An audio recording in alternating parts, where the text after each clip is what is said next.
অন্তর্বর্তী সরকারের উপদেষ্টা পরিষদ থেকে পদত্যাগ করেছেন মোহাম্মদ নাহিদ ইসলাম।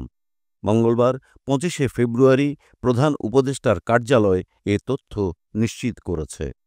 অন্তর্বর্তী সরকারের তথ্য ও সম্প্রচার, ডাক, টেলিযোগাযোগ ও তথ্য প্রযুক্তি মন্ত্রণালয়ের উপদেষ্টার দায়িত্ব পালন করছিলেন নাহিদ ইসলাম।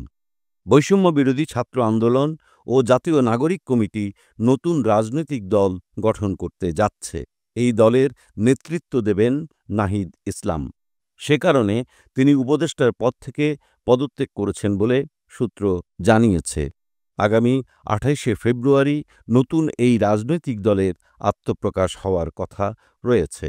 উল্লেখ্য, বৈষম্য বিরোধী ছাত্র আন্দোলনে মুখপাত্রের দায়িত্ব পালন করে পরিচিত মুখ হয়ে ওঠেন ঢাকা বিশ্ববিদ্যালয়ের সমাজবিজ্ঞান বিভাগের ছাত্র নাহিদ ইসলাম।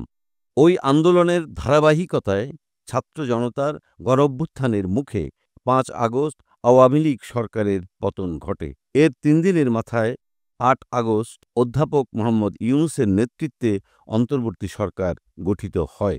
অন্তর্বর্তী সরকারের উপদেষ্টা পরিষদে ছাত্র প্রতিনিধির দায়িত্ব পালন করেন নাহিদ ইসলাম।